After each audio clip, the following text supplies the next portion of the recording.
Hello students, good morning to all of you. आप सभी अच्छे से होंगे और इस कोरोना के इफेक्ट में आप घर पे रहिए, सुरक्षित रहिए। तो हम लोग नेक्स्ट टर्म पे डिस्कस कर रहे थे कूलम्ब्स लॉ, उसकी वेक्टर फॉर्म और आपको न्यूमेरिकल्स मैंने बता दिए। आगे हम कुछ क्वेश्चंस कैरी ऑन करते हैं, न्यूमेरिकल देखते हैं जरा। आपके सामने क्वेश्चन राइट है, 2 क्वेश्चन। पहले फर्स्ट क्वेश्चन देखते हैं। A charge Q is divided into 2 parts such that when these 2 points are kept at same separation, the electrostatic force between them is maximum. Find the charge on each point.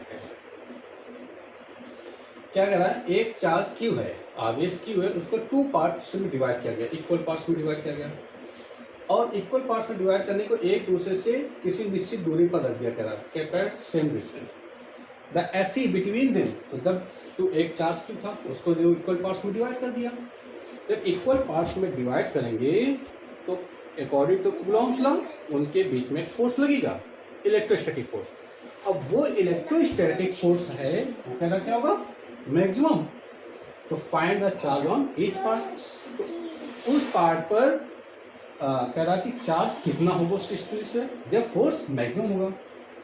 देखिए total charge कितना था, Q. हमने माना late कि Q से X charge हमने बाहर कर लिया, 2 पार्ट्स में डिवाइड करना जरा। देखिए X चार्ज उससे क्या किया, बाहर किया, इक्वल पार्ट्स में डिवाइड करेंगे तो रिमेनिंग वन कितना हो गया, Q माइनस एक्स। दोनों के एक दूसरे से X और Q माइनस एक्स चार्जों को R डिस्टेंस पर रखा हुआ। तो अकॉर्डिंग टू कूलम्ब्स लॉ इनके बीच एक फोर्स लगेगा, इलेक्ट्रोस्टैटिक फोर्स। F कितना लग रहा है, देखिए F equal to K Q1 Q2 upon R square हो गया। तो यहाँ पर Q1 की वैल्यू कितनी, x रखा, Q2 की वैल्यू Q माइनस एक्स रख दिया अपॉन R, ये हो गया, इसको मल्टीप्लाई कर दिया। सॉरी, क्वेश्चन में क्या था कि electrostatic force between them is maximum. Electrostatic force जो विद्युत बल काम कर रहा है वो क्या है, मैक्सिमम है यहाँ पर। तो जब मैक्सिमम होगा तो उस कंडीशन पे क्या होता है कि हम देखते हैं 11th में पढ़ते हैं कि जैसे y किस पर डिपेंड कर रहा होता है, x पर। तो इसकी मैक्सिमम वैल्यू निकालने क्या करते हैं, इसको डिफरेंशिएट कर देते हैं, dy/dx इक्वल टू 0 होता है। जिस पर ये डिपेंड करता है क्वांटिटी, उसके में डिफरेंशियल हो जाता है। यहाँ देखिए फोर्स डिपेंड मैक्सिमम कह रहा है, फोर्स मैक्सिमम के लिए इसमें फोर्स किस पर डिपेंड कर रहा है, बिटवीन द चार्ज। अगर अमाउंट ऑफ चार्ज ज्यादा स्ट्रांग होगा, ज्यादा होगा तो फोर्स ज्यादा होगा, अगर चार्ज कम होगा तो फोर्स भी क्या होगा, कम होगा। यानी कि F जो है वो x पर डिपेंड कर रहा है। तो for maximum value, for maximum value इसको डिफरेंशियल कर df/dx। F की वैल्यू क्या दी है, kx रखा हमने यहाँ पर, देखिए इस x का अंदर मल्टीप्लाई कर सकते हैं, qx x into X square equal to 0, r square हो गया। डिफरेंशिएट करते हैं, देखिए इसको तो k का करेंगे डिफरेंशियल 1 हो जाएगा, क्या हो जाएगा qx, इधर करेंगे 2x हो जाएगा, यह आ गया upon r square equal to 0। तो क्या होगा, देखिए r का स्क्वायर इधर जाएगा इक्वल टू 0 हो जाएगा यहाँ पर टोटल। तो qx minus 2kx equal to 0, k common करके इधर ले जाएंगे, 0 हो जाएगा। q minus 2x equal to 0, then q equal to 2x, या x इक्वल टू कितना गया, q/2। तो कितना था चार्ज, q/2। यही क्वेश्चन में कह रहा था कि चार्ज q को 2 इक्वल पार्ट्स में डिवाइड, यानी पहले तो चार्ज q/2 है तो दूसरे में भी रख सकते हैं, यहाँ पर q माइनस एक्स निकाल सकते हैं यहाँ पर। तो इस तरीके से हम यहाँ पे इसकी वैल्यू कैलकुलेट कर सकते हैं। Okay, write down. Next question देखते हैं।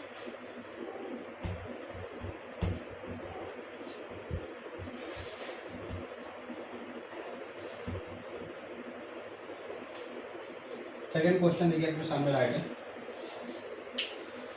4 identical charges each of magnitude q are placed at the 4 vertex of the square of side A.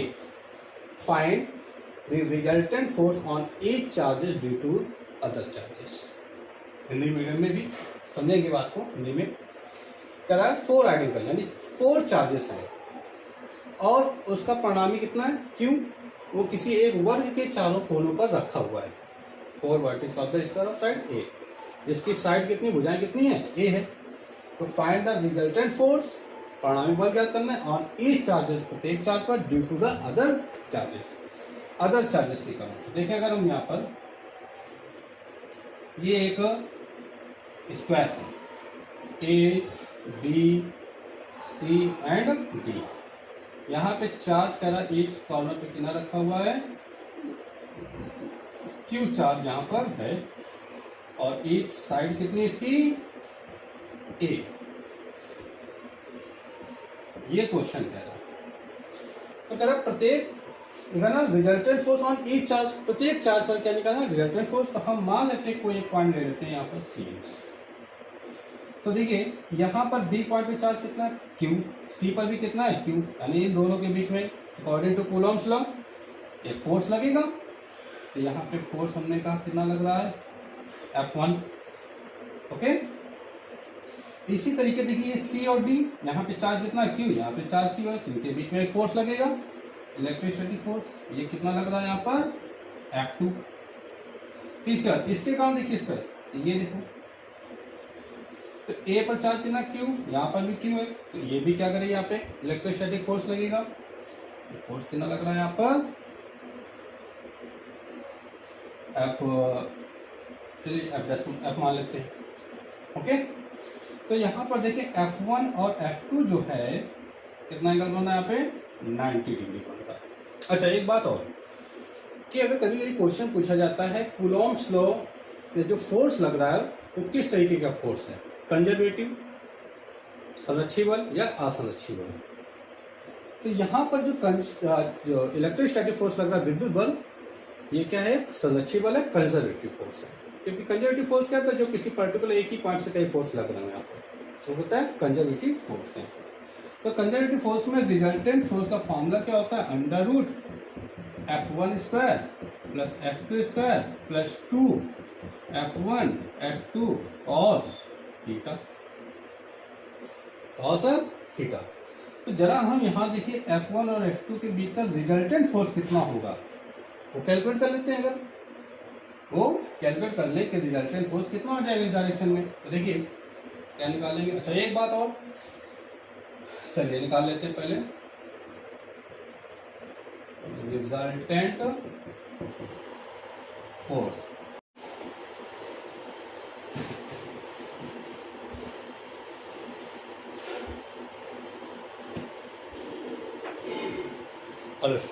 Sorry तो टेक्निकल प्रॉब्लम की वजह से वीडियो बार बार कट हो रहा है। तो हम क्वेश्चन डिस्कस कर रहे थे, 4 identical charges each of magnetic cube are placed at the 4 vertex of the square of side A, find the resultant force on each charges due to the other charges. Means ये हुआ कि एक square है, वर्ग है, उसके चारों कोनों पर एक चार्ज रखा हुआ, आवेश रखा हुआ, इसका परिणामी कितना है, क्यू। यहाँ देख सकते हैं आप, इस स्क्वायर बना हुआ है, इसके चारों कोनों पर एक चार्ज रखे हुए, क्यू क्यू क्यू क्यू, और इसकी साइड कितनी है, ए। तो कह रहा सभी आवेशों के कारण, सभी चार्ज के कारण किसी एक पर रिजल्टेंट परिणामी फोर्स निकालिए। तो अगर हमने देखा एक स्क्वायर बना, इसके क्यू क्यू क्यू, यहाँ पे सारे चार्जेस इसके कोनों पर रखे हुए हैं यहाँ पर, तो बीच की डिस्टेंस कितनी है, ए ए ए, दिख रहा है आपको। तो हमने कहा एक पॉइंट कोई ले लेते, कोई भी ले सकते हैं, जैसे हमने सी सिलेक्ट किया यहाँ पर। तो यहाँ बी पर चार्ज कितना है, क्यू, सी पर कितना चार्ज है, क्यू, इनके बीच में एक इलेक्ट्रोस्टैटिक फोर्स लगेगा। अच्छा इसी प्रकार से डी और सी के में कितना चार्ज है, क्यू क्यू, डिस्टेंस कितनी आर, इनके बीच में एक फोर्स लगेगा। ओके, यहाँ देखिए ए पर और सी पर भी चार्ज देना, क्यू और क्यू, तो इनके बीच में क्या लगेगा, फोर्स लगेगा, इलेक्ट्रोस्टैटिक फोर्स। तो बी और सी के बीच में कितना फोर्स लग रहा है, यहाँ पर देखिए F1, इन दोनों के बीच। इधर डी और सी में कितना लग रहा है, F2। इसी प्रकार ए से सी के बीच कितना लग रहा है, F1। तो आपने देखा कि F1 और F2 कितना एंगल बन रहा है यहाँ पर, 90। तो मैंने भी आपसे कहा था कि जो हमारा कूलॉम्स लॉ है इलेक्ट्रोस्टैटिक फोर्स, वो कैसा फोर्स है, कंजर्वेटिव फोर्स। और कंजर्वेटिव फोर्स का रिजल्टेंट फोर्स का फॉर्मूला क्या होता है, F equal to under root F1 square plus F2 square plus 2 F1 F2 cos theta. हमने इस फॉर्मूले के लिए। अब यहाँ पर देखिए कि क्यू चार्ज सेम है, डिस्टेंस सेम है, यहाँ पर चार्ज सेम है, डिस्टेंस सेम है, यानी इन दोनों के कारण जो लगने वाला फोर्स होगा वो क्या होगा, इक्वल। मीन्स कह सकते हैं हम F1 equal to F2 equal to कितना है, F है। और यहाँ पे एंगल कितना बन रहा है, 90 डिग्री, तो थीटा इक्वल टू 90 है, इसको हम F' मान लेते हैं। F' इक्वल टू कितना हो जाएगा, F square plus F square, और ये क्या हो जाएगा कॉस 90 जीरो, ये जीरो हो जाएगा। F dash equal to 2 F square, F dash equal to कितना हो जाएगा, एक एफ बाहर आएगा तो एफ रूट 2, यानी इन दोनों का रिजल्टेंट फोर्स कितना आ गया, एफ रूट 2 आ गया। तो अब यहां पर ये कितना काम कर रहा है, एफ डैश, और ये एफ भी काम कर रहा है इसी डायरेक्शन में, तो रिजल्टेंट फोर्स कितना हो गया, रिजल्टेंट फोर्स कुछ मान लेते हैं हम इसको एफ डबल डैश, तो कितना हो जाएगा एफ प्लस एफ डैश। अब आप इसको कर सकते हैं सॉल्व, देखिए F double dash, F formula क्या होता है वही, के Q1 Q2 कितना चार्ज Q, यहाँ पे कितना है Q अपॉन आर स्क्वायर। अब देखिए यहाँ पर जरा एक चीज और देख लेते हैं, हमें ये डिस्टेंस नहीं पता है यहाँ से कि ए से सी के बीच की डिस्टेंस कितनी होगी, तो आप यहाँ पे पाइथागोरस थ्योरम लगा सकते हैं। देखिए ए दे रखा हुआ है, साइड ए दे रखा हुआ है, परपेंडिकुलर बेस हाइपोटेन्यूस, ये देखिए लंब आधार कर्ण, तो पाइथागोरस पे लगा सकते हैं। पाइथागोरस प्रमेय यूज कर लें अगर हम यहाँ पर, तो क्या आ जाएगा ए सी स्क्वायर हाइपोटेन्यूस स्क्वायर परपेंडिकुलर सन ए स्क्वायर प्लस बेस स्क्वायर कितना आ जाएगा 2a स्क्वायर। तो ए सी की वैल्यू अगर हम कैलकुलेट करें तो रूट आ जाएगा, तो ए रूट 2 आ जाएगा, ये निकला है ये डिस्टेंस। अब आप इस फॉर्मूला कर सकते हैं, देखिए यहाँ पे फॉर्मूला क्या निकाला, F double dash equal to F plus F dash. F का फॉर्मूला जानते हैं आप, फॉर्मूला क्या था आपका, के एफ इक्वल टू के Q1 Q2 upon R square. तो Q1 की वैल्यू क्या रखेंगे Q, Q2 की वैल्यू क्या है Q, R, ये निकल आया। सेम एफ डैश के लिए रख देंगे वैल्यू और आप कैलकुलेट कर लेंगे, एफ की वैल्यू यहाँ से आप कैलकुलेट कर सकते हैं। ओके, तो आप इसको करेंगे, और अगर कोई प्रॉब्लम होती है तो आप कमेंट में डालेंगे, आप एक क्वेश्चन बता दीजिएगा। ओके, इसको सॉल्व करें, आपको ये होमवर्क है।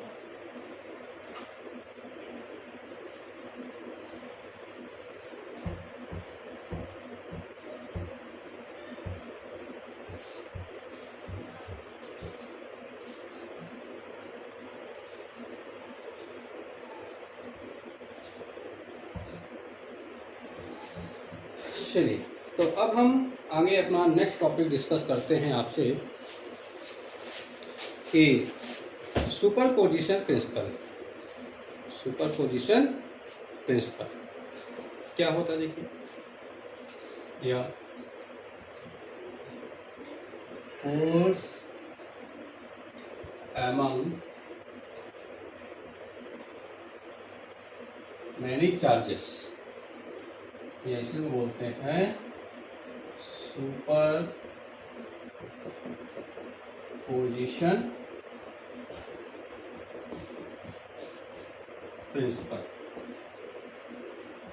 Force among many charges. Okay, Hindi में हम कह सकते हैं बहुल आवेशों के मध्य बल, अध्यारोपण का सिद्धांत। ओके, तो पीछे भी हम लोगों ने डिस्कस किया था सुपरपोजिशन प्रिंसिपल, 11th में आपने पढ़ा हुआ है कि y equal to y1 plus y2 होता है। y1 वहां पे आपको बताया था कि अगर किसी मीडियम में 2 वेव चल रहे हैं तो उनके मिलने के बाद जो एक नई वेव जनरेट होती है उसका डिस्प्लेसमेंट दो अलग अलग वेव जो चल रही है उनके डिस्प्लेसमेंट के सम के इक्वल होता है, y equal to y1 plus y2। इसी तरीके से सुपरपोजिशन प्रिंसिपल फोर्स में होता है, तो F equal to F1 plus F2 plus F3 dash Fn। क्या मतलब कि अगर कोई एक चार्ज है, जैसे यहाँ पर ये कोई चार्ज रखा है, टेस्ट चार्ज Q1, तो इसके चारों यहाँ पे Q1 Q2 Q3 ये सभी क्या करेंगे, इस पर फोर्स अप्लाई कर देंगे। तो इस Q0 पर यहाँ पे देखिए चार्ज है, ये फोर्स लग रहा है कितना, F1, सेम इन दोनों बीच कितना फोर्स लग रहा है F2, ये कितना लगा रहेगा F3, टोटल फोर्स कितना हो जाएगा F equal to F1 plus F2 plus F3।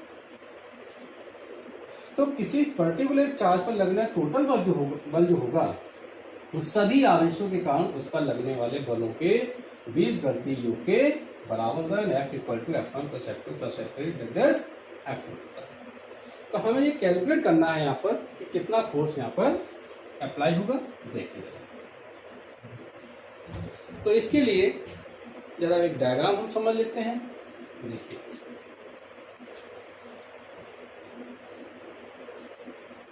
X Y and Z axis, यहाँ पर एक कोई चार्ज है यहाँ पर रखा हुआ है Q naught test charge. Test charge क्या होता है, जो लोग डिस्कस करेंगे इसके बारे में।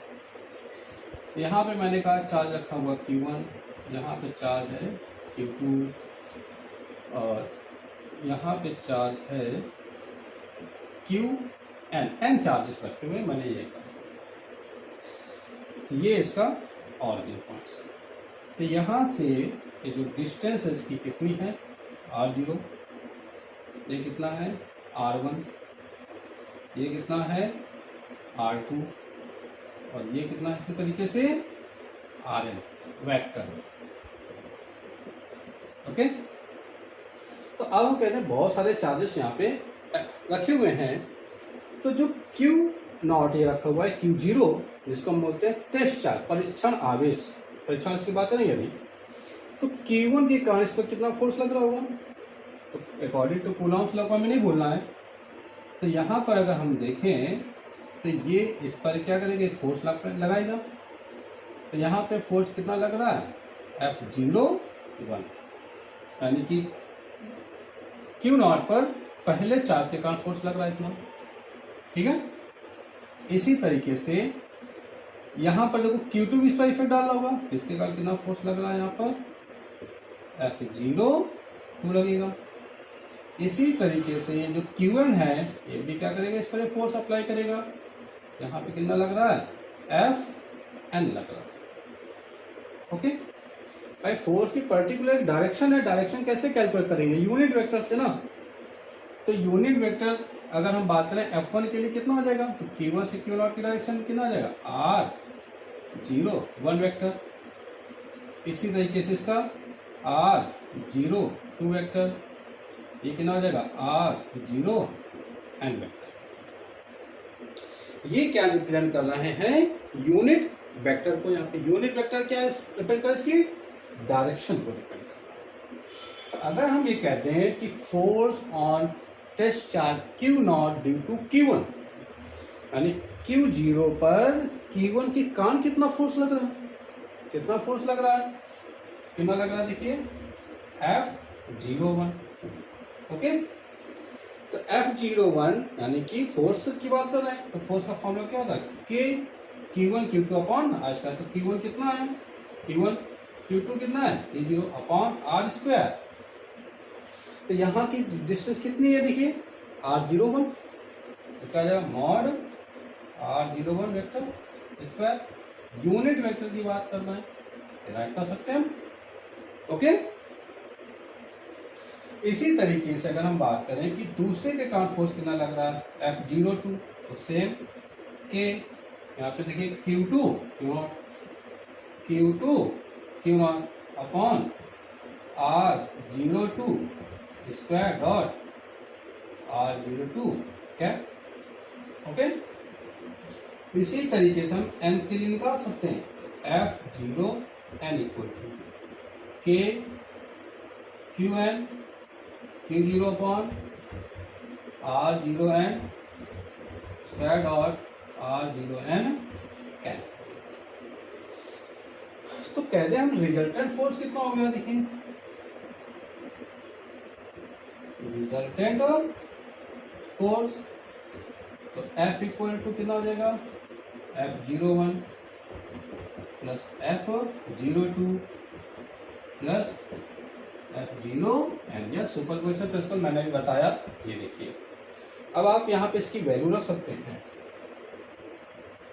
F01 कितना, देखिए K Q1 Q0 upon mod R01 to 4 square dot R01 cap plus second के लिए देखिए K Q2 Q0 upon R02 और R0 2 plus radius and so on an terms के लिए K Q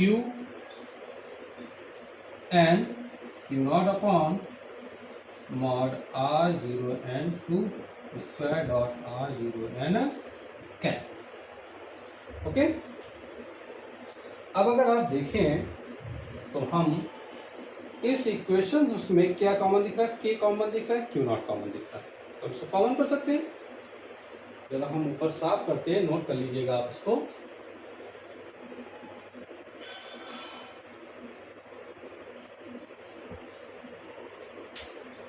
तो देखिए वेक्टर F इक्वल, एक बात और कर लेते हैं इसके पहले जरा, K Q1 Q0 अपॉन क्या राइट है R01 इसका। देखिए ये क्या राइट है R01 unit vector. Unit vector आपको मैंने बताया था कि A कैप इक्वल टू होता है vector A upon mod of A।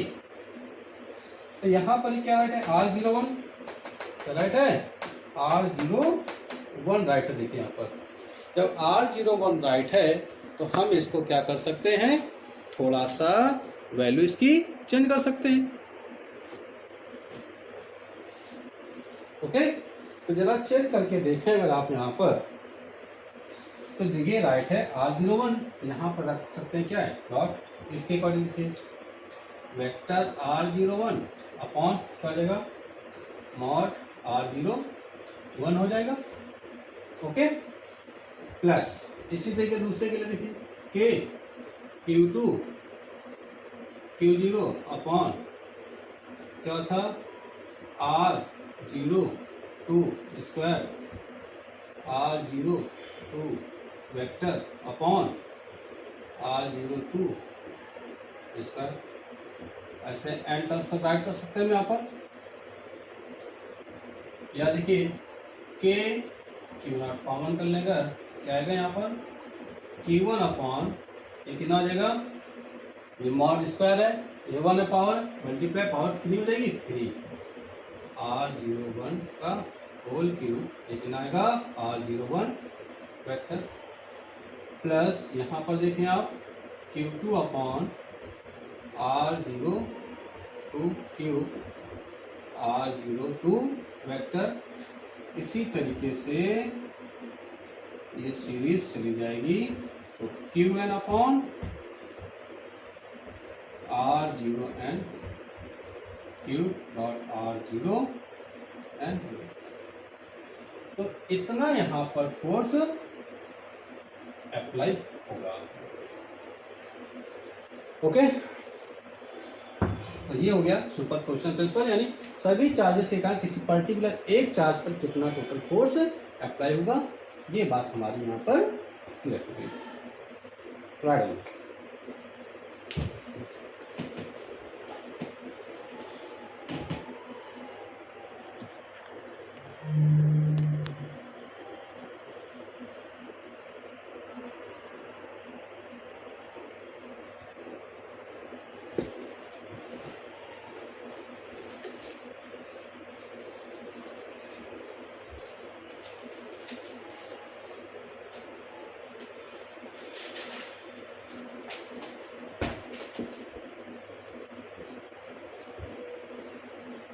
Okay,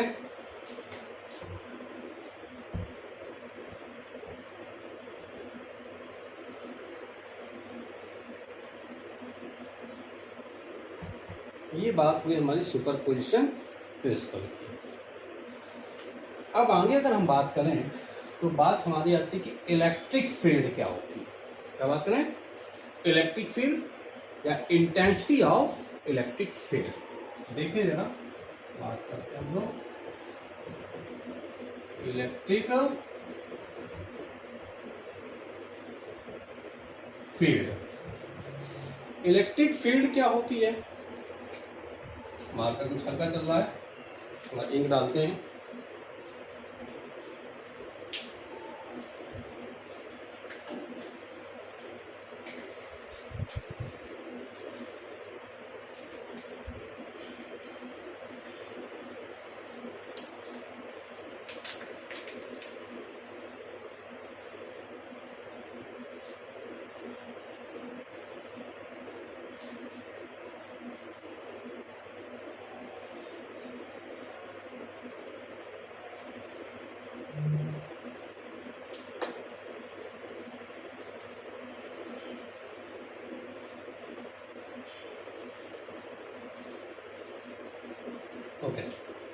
now electric field क्या होती है, जरा इस बात को समझ लें। अभी हमने बार बार एक वर्ड यूज किया, test charge. Test charge Hindi में बोलते हैं जिसको हम परीक्षण आवेश। क्या होता है जरा इसकी बात समझ लें। तो जैसे यहाँ पे एक चार्ज रखा हुआ है Q, एक चार्ज क्या रखा हुआ है Q। अब बात को आप ऐसे समझ लें कि अगर हम यहाँ पर हैं, हमारे हैंड की कैपेसिटी यहाँ तक है, तो इसके पास तक जो भी आने वाले ऑब्जेक्ट्स हैं या बॉडीज है उसको हम इजीली कवर कर सकते हैं। लेकिन अगर हमारी इस हाथ से पहुंच से बाहर है तो क्या हम उस बॉडी को खींच सकते हैं? नहीं खींच सकते। समझ रहे? तो बात ये हो रही कि ये चार्ज है यहाँ पे कितना रखा हुआ क्यों, तो इस चार्ज का इफेक्ट कुछ इसके आसपास काम कर रहा होगा। उस इफेक्ट को, उस प्रभाव को जानने के लिए हमने यहाँ पर एक कोई दूसरा टेस्ट चार्ज पार्टिकल रख दिया Q0।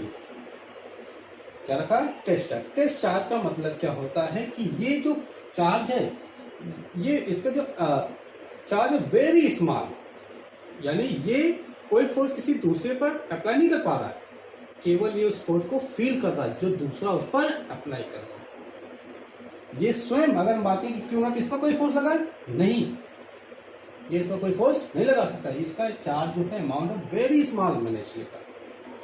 तो टेस्ट चार्ज एक तरीके से, टेस्ट मतलब क्या करना? परीक्षण करना, जांच करना। किसकी जांच करना? कि ये जो चार्ज है यहाँ पर Q0, इसका इस पर फोर्स कहाँ तक लग रहा है।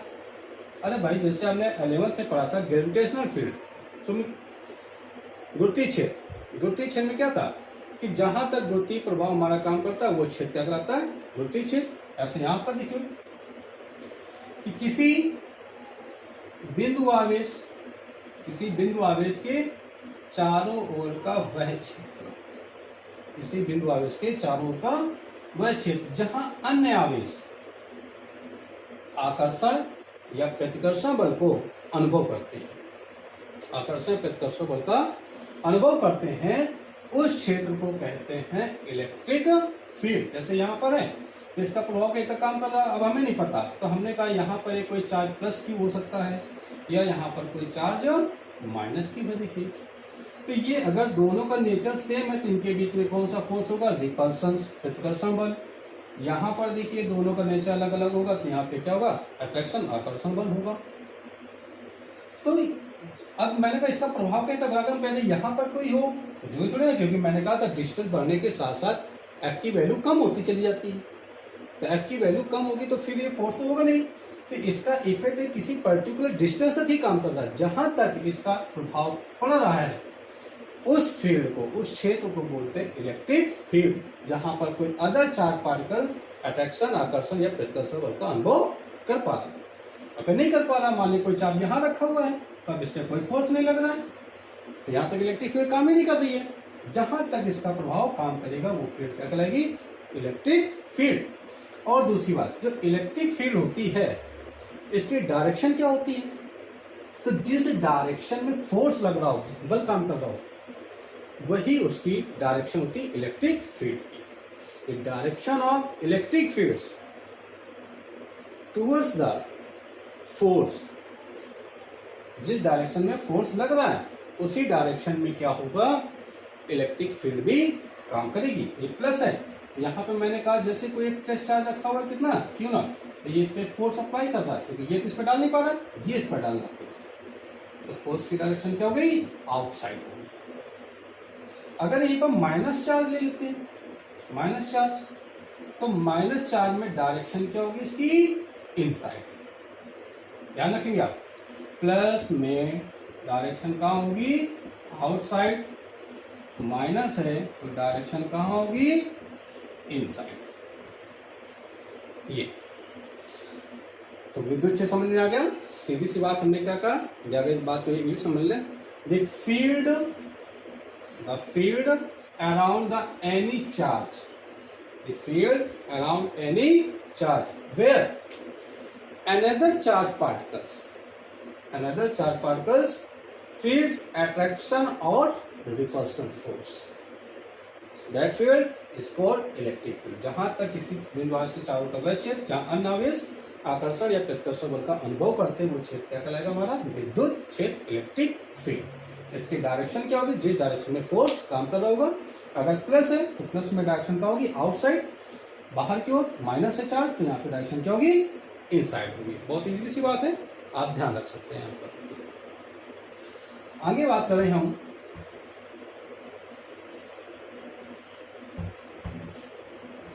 तो intensity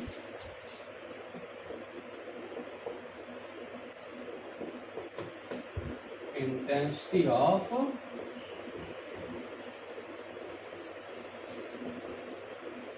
electric field,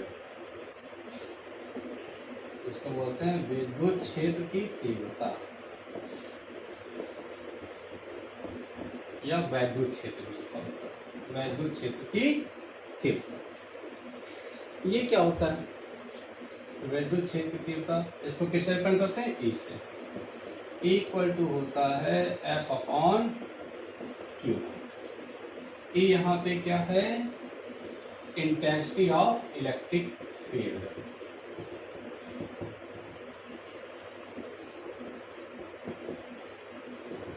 intensity of electric field. F क्या है, फोर्स। क्यू नॉट क्या है, टेस्ट चार्ज, परीक्षण ऑफिस। तो क्या बताइए, अभी मैंने आपसे कहा कि कोई चार्ज ये रखा हुआ है, ये से चार्ज इलेक्ट्रिक फील्ड काम कर रही है, इलेक्ट्रिक फील्ड काम कर रहा है यहाँ पर। तो किसी इलेक्ट्रिक फील्ड में किसी चार्ज पार्टिकल को, यहाँ पे कोई चार्ज रखा हुआ है, क्यों ना, इस चार्ज को एक पॉइंट से किसी दूसरे पॉइंट तक, यहां से यहां पे ला रहे हैं, इस पॉइंट से यहां तक ला रहे हैं, तो जितना इस पे फोर्स अप्लाई हो रहा है, जितना इस पे फोर्स लग रहा है वो क्या है, एफ लग रहा है। अगर हम डिफिनेशन बात करें कि इंटेंसिटी ऑफ इलेक्ट्रिक फील्ड की डिफिनेशन क्या होगी, तो देखिए यहाँ पे क्या लिखा है, the force per unit test charge, force per unit test charge of the particle is called intensity of electric field, intensity of electric field। तो यहाँ पे इक्वल टू क्या, एफ अपॉन क्यू नॉट, या कह सकते हैं the intensity of electric field at any point in electric field is equal to the force on unit positive test charge. Okay, क्या बताया, किसी equal to F upon Q naught, force per unit test charge, positive test charge particles, it is called intensity of electric field. और इसकी मैंने direction आपको कहा, ये कैसी क्वांटिटी है, वेक्टर क्वांटिटी है, वेक्टर क्वांटिटी, बिकॉज इसमें डायरेक्शन है। डायरेक्शन किधर होगी, मैंने कहा ये डिपेंड करेगा चार्ज के नेचर पर। अगर यहाँ पे प्लस चार्ज है तो इस पे डायरेक्शन क्या होगी, आउटसाइड। अगर माइनस चार्ज है तो डायरेक्शन क्या होगी इसमें, इनसाइड। ओके, तो दूसरी बात करते हैं यहाँ पर, क्या ये किसकी डायरेक्शन डिपेंड कर रहा है, इलेक्ट्रिक फील्ड की ओर। ओके, प्लस चार्ज में बाहर की ओर और माइनस चार्ज में अंदर की ओर। इसकी यूनिट क्या होगी, देखिए इससे यहाँ पे फॉर्मूला से इक्वल टू एफ क्या है, फोर्स का होता है न्यूटन, क्यू चार्ज पर कूलम, ये होता है एसआई सिस्टम। इसकी यूनिट या दूसरी यूनिट होती है वोल्ट पर मीटर। क्या होती है, वोल्ट पर मीटर। डायमेंशन अगर इसके हम कैलकुलेट करें, जिसको बीमा बोलते हैं, फोर्स बल की क्या होती है, mlt -2 अपॉन क्यों, क्या चार्ज की क्या होती है, 80। अगर इसको ऊपर ले जाएंगे तो mlt -3 A-1, ये हो गई इसकी डायमेंशंस। ओके, राइट कर लेंगे आप।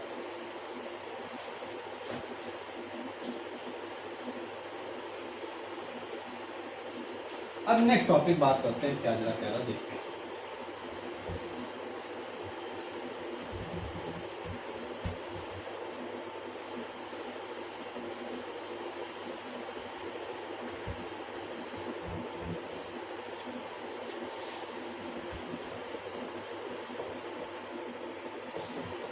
Intensity of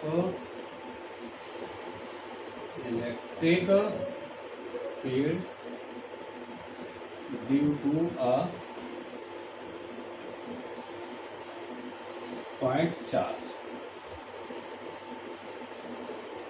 किसी बिंदु आवेश के कारण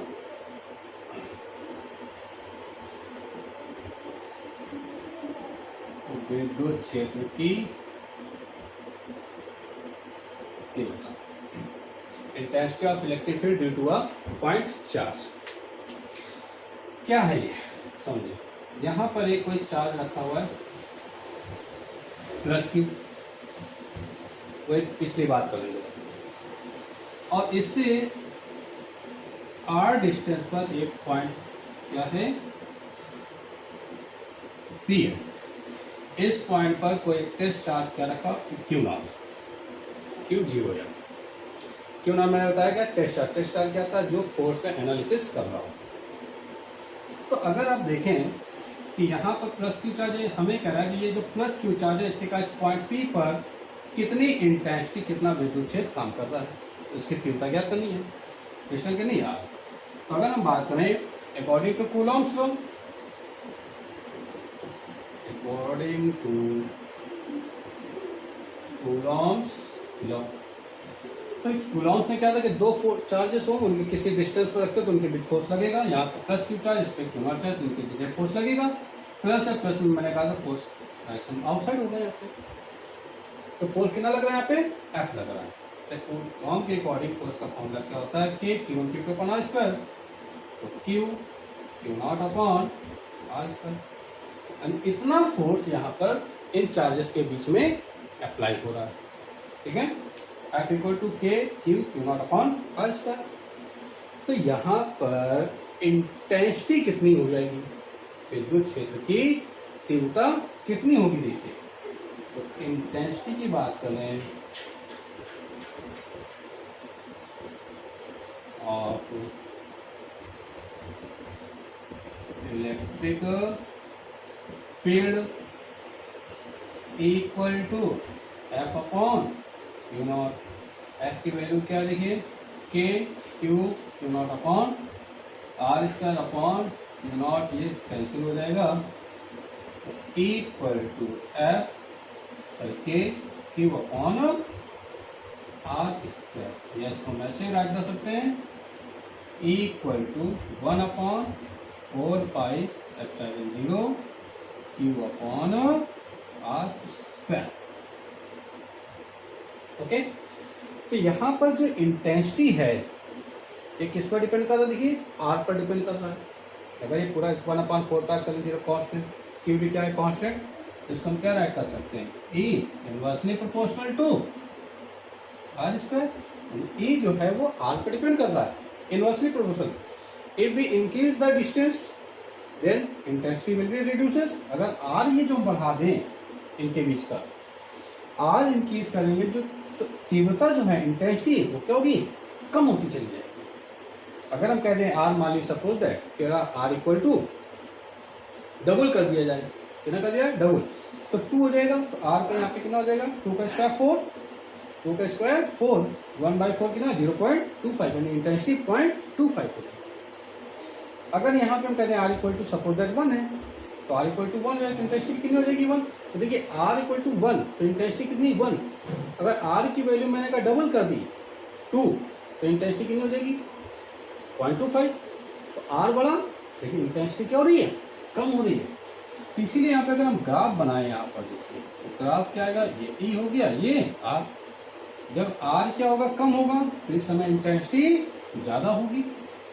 लेकिन जैसे जैसे आर बढ़ेगा तो इंटेंसिटी क्या होगी, कम होती चली जाएगी। धीरे धीरे ये ऐसे होती चली जाएगी। देखिए यहाँ पे ग्राफ में ये आर की वैल्यू यहाँ पे क्या है कम है तो इस समय इंटेंसिटी ज़्यादा है। जैसे हमने आर बढ़ाया तो इंटेंसिटी कम होने लगी। देखिए आर और बढ़ाया इंटेंसिटी और कम हो रही, आर और बढ़ाया इंटेंसिटी और कम हो रही। जैसे जैसे आर बढ़ेगा इंटेंसिटी डिक्रीज होती चली जाएगी। पर ऐसा नहीं कि यही कहीं पर डिफरेंट है, तो वो तो भाई हो सकता है कहीं इंफिनिटी पर हो रही हो, क्योंकि वो तो डिपेंड करेगा अमाउंट ऑफ चार्ज। कोई प्लस चार्ज है उससे इलेक्ट्रिक फील्ड लाइन्स निकल रही तो जहां तक जाएंगे पता नहीं कहां तक जाएंगे, अपने को उसमें नहीं कर सकती है डिसाइड। बट ये है श्योर कि आर बढ़ेगा तो धीरे धीरे इंटेंसिटी डिक्रीज होती चली जाएगी। अच्छा एक बात और, इसकी वेक्टर फॉर्म इक्वेशन अगर राइट करना है क्या हो जाएगा, वेक्टर इक्वल टू देखिए के क्यू अपॉन क्या था वेक्टर फॉर्म में राइट करना। देखिए तो R square dot R cap हो जाएगा, पीछे भी यूनिट वेक्टर वाली बात की हमने। तो के क्यू इसको क्या लिखा था हमने, R cap equal to vector R upon mod R, यहाँ रख देंगे अपॉन तो क्या हो जाएगा ये वेक्टर आर अपॉन नीचे हो जाएगा आर क्यू। ये इसकी हो गई वेक्टर फॉर्म इक्वेशन। ओके तो इसके आगे हम नेक्स्ट लेक्चर पे बात करेंगे। तो ये आप प्रैक्टिस करें, घर पर अच्छे से तैयारी करिए। Okay thank you. और यूट्यूब चैनल को लाइक और सब्सक्राइब करना ना भूलें, जिसके आगे आने वाले नोटिफिकेशन का वीडियो आप तक पहुंचते रहे। ओके।